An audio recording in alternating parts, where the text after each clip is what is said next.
Seguimos en Cosa Pública 2.0. Bueno, 50 años después de esta terrible, práctica de represión por parte del Estado que fueron los vuelos de la muerte, se han escuchado muchísimos testimonios y también se han publicado novelas, se han hecho investigaciones, pero como decíamos al principio del programa, probablemente esta sea una de las explicaciones más claras de lo que ocurrió. Pero para ahondar sobre este tema, le estamos muy agradecidos a Alicia de los Ríos. Ella es historiadora, abogada, buscadora de su madre, Alicia de los Ríos, desaparecida en 1978, y como le decía al principio del programa, cuyo último rastro también fue ubicado justo ahí, donde partían los vuelos de la muerte, en esta base aérea de Pie de la Cuesta, allá en Acapulco. Alicia, ¿cómo estás? Muy buenas tardes, te saluda Rubén Martín. Hola Rubén, buenas tardes, muchas gracias por la invitación Al y contrario, saludos a Jesús también. muchas gracias, Alicia. Tenemos mucho interés en conversar contigo para que nos dieras tu opinión. Bueno, ya presentamos al principio del programa todo este trabajo del Centro PRO y de esta organización City Research de Nueva York, que recrean, me parece, de una manera muy clara, muy precisa, dónde ocurrieron estos trágicos hechos. Pero, ¿qué significan los vuelos de la muerte? Te pediría en primer lugar si nos lo puedes situar en el contexto de lo que era la guerra sucia, que eran los vuelos de la muerte. Sí, claro que sí, Rubén. Bueno, los vuelos de la muerte fueron parte de la estrategia sistemática del Estado mexicano para eliminar a los considerados opositores al régimen, pues al régimen priista, ¿no? Que además habría que compartir con el auditorio que el régimen priista pues tenía una administración de la violencia muy eh, atinado en términos de que no tuvo que recurrir a una dictadura militar, ¿no? La administración de la violencia en sus diferentes niveles le permitió una gubernamentalidad que pues ya lo vimos quienes nos tocó ser testigos, pues perduró 70 años. Uh-huh. En este sentido, esta estrategia es sistemática, pero también es selectiva, no es masiva. La contrainsurgencia tiene propósitos u objetivos eh, militares o radicales, ¿no? En este caso, pues, integrantes de las organizaciones político-armadas. También en el video lo que se dice es que, claro, que hubo personas que sin una militancia política ni moderada ni radical, sino ciudadanos simples, pues también fueron víctimas de estas prácticas, ¿no? Pero sobre todo eran prácticas que intentaban, pues, al no poder ni combatirlos de manera militar ni de poderlos controlar, digamos, ¿no? De otra forma, pues se les desaparece de manera forzada y muchos de ellos fueron ejecutados. Las víctimas están entre el 74 y el 79 del siglo pasado en nuestro país, Rubén. Así es. Hay diversos reportajes, uno de José Reveles y Jacinto Rodríguez Murguía, hablan Sí, de Murguía. hasta de 350 personas, probablemente que en esos decenas de vuelos ellos citan 54. Es una aproximación porque no se sabe a ciencia cierta cuántos ocurrieron, Sí, y se citan probablemente 350 víctimas o más.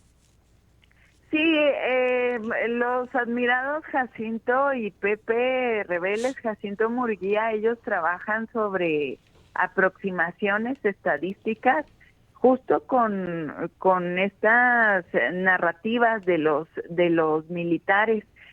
Jacinto, Pepe, Marcela Turati, ellos examinan el mismo expediente sobre el que trabajamos nosotros. Uh-huh. Es ese mismo expediente sobre Quirós Hermosillo, Acosta Chaparro y Francisco Barquín. Y Jacinto y Pepe hacen ese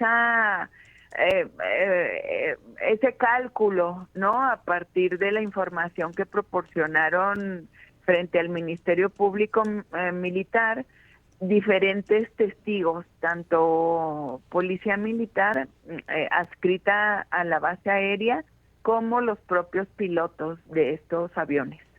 Así es. Y bueno, digamos, qué consecuencias ha tenido? Ya estas revelaciones, estas últimas revelaciones, todo indica que es a partir de una investigación que hace el propio ejército, entiendo, en el año 2001, en el gobierno de Vicente Fox. Fueron Sí. llevados a proceso dos generales, Acosta Chaparro y Quirós Hermosillo, por acusaciones, si mal no recuerdo, por narcotráfico, pero no por estos vuelos de la muerte. Alicia, ¿me confirmas? No, no, justo eso es parte de lo que nosotros queremos mostrar en el video, Rubén. Ajá. Es justamente de que pese a que hubo una investigación suficiente, es decir, exhaustiva en muchos de los aspectos de los vuelos, ¿no? Específicamente, la justicia militar no juzga ni a Costa Chaparro, ni a Quirós Hermosillo, ni a Barquín, Francisco Barquín, los juzgan por violaciones graves de derechos humanos, ¿no? A ellos son procesados por delitos contra la salud por sus Así es. relaciones con el cártel de Juárez, con Amado Carrillo en específico. Pero lo que nosotros hemos dicho y seguimos diciendo es la institución militar de este país, de esta nación, la Secretaría de la Defensa Nacional, conoció de estas prácticas graves, ¿no? Que atentan contra la vida, la libertad y la dignidad de cientos de personas detenidas de manera forzosa e ilegal, y no sentenció a estos elementos militares. Al contrario, Rubén, si ustedes recordarán, se le regresaron las insignias Claro, militares, claro, claro. Fueron ¿no? absueltos y El se les caso, regresaron sus sí, cargos. claro, el caso es que Quirós Hermosillo murió del cáncer que padecía, Barquín también muere en prisión militar, y Acosta, al Chaparro. que se le regresan todas las distinciones de su carrera, de su trayectoria militar, fue Acosta Chaparro, quien él muere hasta el 2011 por ejecución extrajudicial en una calle de la Ciudad de México. Exactamente, ahí fue ejecutado. Y además hay que recordar que Acosta Chaparro es uno de los personajes más siniestros de la Guerra Sucia porque se le atribuye incluso a él el manual de contrainsurgencia, ¿no, Alicia? Sí, Rubén, ahí fíjate que yo ya no sé ni qué pensar, fíjate, porque todo lo que uno puede leer en la investigación militar, fíjate que el perfil de Quirós Hermosillo es de bajo perfil, pero podremos decir que fue el cerebro de esta práctica de los vuelos de la muerte, ¿eh? Sí, terrible. Acosta Chaparro fue muy su propio, me parece, su personaje pareciera muy siniestro, pero quien es señalado como el ideólogo de los vuelos de la muerte y que incluso va a ser el responsable operativo de la Brigada Especial y que va a tener Así su es. sede en el campo militar número 1, es Quirós Hermosillo, Sí, sí, terrible los ¿no? dos. Alicia, te quiero pedir Así es, un favor. Tenemos que hacer una corte para identificar la estación. ¿Nos podrías esperar un minuto y regresamos contigo a la por entrevista? supuesto, Muchísimas gracias. por Volvemos supuesto. en un minuto. Ya regresa Cosa Pública 2.0 con Rubén Martín y Jesús Estrada.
Regresamos.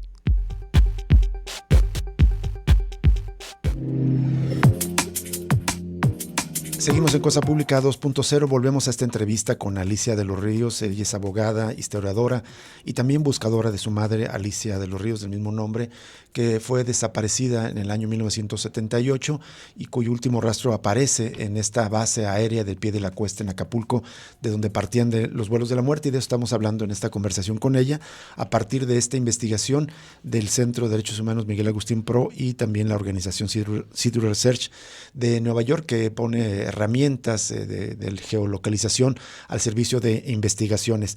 Alicia, gracias por seguir con nosotros. No, al contrario, Rubén y Jesús, es un honor, un gusto. Por aquí Jesús Gracias. También está. Alicia, ¿cómo estás? Qué gusto saludarte. Tenía varias preguntas que quiero hacerte. Ahorita al final del bloque anterior nos estabas comentando el expediente terrible de estos generales, en particular Acosta, Chaparro. En una investigación del diario El País mencionan que aparentemente o presuntamente él mismo se encargaba de ejecutar a los prisioneros allá en la base aérea a pie de la cuesta, en Acapulco, en un banco de arena, como se describe en el video, que estaba al lado de un lugar que llaman el Búngalo, que era como el último sitio de traslado en vida de los prisioneros políticos. ¿Es posible que haya tenido tal grado de participación de disparar directamente a la nuca a los prisioneros? Sí, Jesús, los testimonios no se contradicen, ¿eh? Además, miren, es interesante pensar que esta no es una investigación hecha por el fuero civil a militares. Es una investigación que hicieron ministerios públicos militares a militares. Eso a nosotros nos ha dado mucho sentido, Jesús y Rubén, porque nosotros hemos tenido la oportunidad de estar sentados frente a frente con diferentes testigos militares en la Fiscalía General de la República, debido al caso de mi madre. Y es muy difícil que un elemento, aunque esté en retiro, o que un elemento militar hable frente a un civil. Eso es muy, muy difícil, ¿no? Nos ha costado mucho, digamos, tener hallazgos a través de este tipo de ejercicios como son las declaraciones. Sin embargo, el expediente del que estamos hablando, el vasto expediente del que hablamos, es un archivo conformado por militares sobre militares. Y las declaraciones no son, es decir, no hay grandes contradicciones en lo que fue la práctica de los vuelos de la muerte y de la ejecución de las personas en la base aérea de Pie de la Cuesta. Son pilotos y son testigos quienes están declarando que Quirós Hermosillo con su arma era quien les enseñó a cómo ejecutar a las personas prisioneras. ¿no? Y los detalles de esos testimonios también son terribles. En otra parte se cuenta que incluso con esos mismos testimonios que llegaban a las prisioneras, a las mujeres prisioneras, a ofrecerle supuestamente tener sexo a cambio de la vida, algo que obviamente no ocurría, digamos. Son terribles esos testimonios, Alicia. Y preguntarte, ¿estos que surgen de esa investigación militar del año 2002 han sido retomados por la Comisión de la Verdad y el Mecanismo de Esclarecimiento de los Hechos Históricos? Mira, qué bueno que lo preguntas, porque justo es, o sea, ¿cuál es nuestra posición ante por qué estamos usando este expediente? Bueno, tiene dos propósitos. Uno, pues porque hemos podido vincular la necesidad de examinar este expediente en el caso de mi madre, porque ella es el último lugar en donde es vista.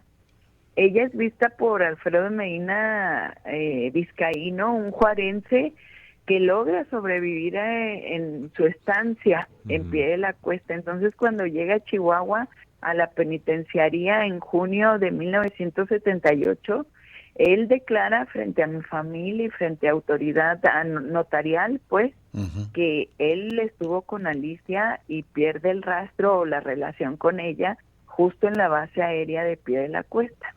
Ese es el primer motivo por el que nosotros tenemos acceso al archivo.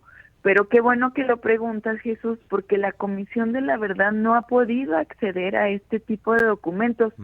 Cuando desde Presidencia o desde la propia Secretaría de la Defensa Nacional dicen que ya entregaron toda documentación donde se acreditan violaciones graves de derechos humanos, por eso nosotros estamos tan seguros de decir que eso no es cierto. No se ha entregado la totalidad de los documentos del pasado, no estoy diciendo del presente, ni siquiera lo digo pues porque no es mi materia, pero por lo menos la que tiene que ver con las violaciones graves de derechos humanos, específicamente de los vuelos de la muerte, no ha sido entregada porque el mecanismo de esclarecimiento histórico, los 3 comisionados, Abel, David y Carlos, y la comisionada Eugenia, sus equipos no han podido consultar este expediente. Por eso nosotros categóricamente decimos que no se han liberado todos los expedientes con violaciones graves de derechos humanos militares. Alicia, ¿y cómo fue posible que tú y quiénes más, digamos, otros colegas periodistas pudieron tener acceso a ese expediente? ¿Cuándo fue la primera vez? Mira, sí, nosotros lo hemos tenido a la vista porque forma parte de la averiguación previa de mi madre, Rubén, que está en la Fiscalía General de la República. Ajá. Los otros periodistas seguramente lo tuvieron por alguien se los pasó, ¿no? Nosotros lo tenemos de manera muy reciente, apenas en el 2022 lo empezamos a estudiar. Justo es el expediente en el cual hemos podido basar algunas de las declaraciones de testigos militares en retiro, ¿no? Y nosotros lo tenemos por esa causa. Es un expediente que han dado ahí como un poco, digamos, ya se había estado publicitando en diferentes medios desde el 2002, ¿no? Sí. Algunos periodistas ya lo habían tenido y me imagino que de esta forma lo pudieron haber obtenido Jacinto y Pepe Rebeles. Así es. Nosotros lo tenemos por vinculación ahí con el expediente de mi mamá, justo basados en la declaración de Alfredo Medina. Así es. Alicia, ¿nos puedes hablar del caso de tu madre, cómo se vinculó a la Liga Comunista 23 de septiembre, cuándo fue detenida y cómo es que tuvieron, digamos, bueno, ya nos anticipabas este testimonio de otro guerrillero que la vio ahí en pie de la cuesta, pero ¿nos puedes contar de la desaparición de tu madre? Sí, claro, mira, mi madre es una mujer de chihuahuense, nacida en Bachín, en la zona rural de Chihuahua, inmigrante por objetivos estudiantiles. Toda la familia migra del pueblo de origen a la ciudad, a la capital, a Chihuahua, para que las hijas estudien. Y mi madre ingresa al Instituto Tecnológico a estudiar una ingeniería en electrónica. En ese momento, en 1972, pues forma parte de un movimiento estudiantil que respondió, yo creo que ellos no lo sabían, los estudiantes del tecnológico, pero pues era como la primera llamada de la organización nacional que después se conocería como la Liga Comunista, 23 de septiembre. En Monterrey y en Chihuahua hay 3 asaltos bancarios en cada ciudad en enero de 1972. Los estudiantes tecnológicos están en una huelga que finalmente no se resuelve, pero de aquí es interesante, Rubén, porque justo de esas movilizaciones estudiantiles, tanto de Juárez como de Chihuahua, va a surgir la Liga Comunista 23 de septiembre en el estado. En el estado, sí. Ya sabemos todos que Guadalajara pues va a ser la sede, ¿no? Donde se funda esta Confederación Nacional de Grupos Armados. Y pues mi mamá justo salta del tecnológico a la liga. Ella milita aproximadamente 5 años, un poco más, un poco menos. hasta que en el 78, el 5 de enero del 78 va a ser detenida, desaparecida, va a ser trasladada de manera inmediata al campo militar número 1, ¿no? Después de su detención. Nosotros pensamos justo ahora, como en una reflexión en voz alta con la comisionada Eugenia Lier, pensábamos en una entrevista que hicimos, pues que probablemente ella la detengan porque forma parte de la dirección militar de la liga en ese momento, ¿no? Ya eran parte de la generación dirigente para entonces, y bueno, ella va a estar detenida de manera forzada e ilegal en el campo militar número 1 de enero a mayo, a finales de mayo de 1978. En ese periodo, pues es vista por 3 compañeros de Culiacán, Juan Manuel, Ramón y Cirilo, quienes habían sido trasladados justo de Culiacán, van a estar con ella ahí en el campo militar número 1. Ella está herida, todo ese tiempo fue curada por un enfermero militar, según testimonios. Creemos que también está en ese mismo momento, en ese mismo lugar, está otra persona desaparecida de Guadalajara, Saúl Mesa Enríquez, ¿no? En el mismo tiempo. Después en abril va a ser vista por Mario Álvaro Cartagena López, el Guaymas, el querido Guaymas, ¿no?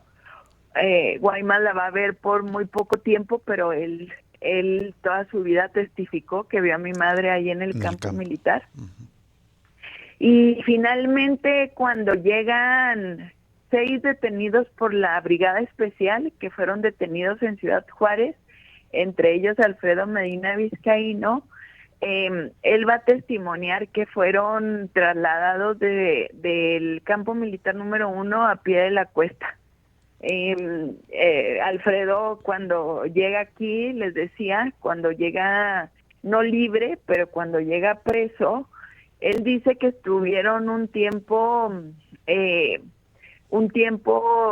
breve en inmediaciones de Acapulco, entre ellas Pie de la Cuesta, y dice, bueno, a mí ya Reyes Ignacio, otro compañero de Ciudad Juárez, pues nos volvieron a sacar de Pie de la Cuesta, pero Alicia se queda en la base aérea. De hecho, ¿no? Creo que menciona la fecha del 2 de junio del 78, justo cuando la vio.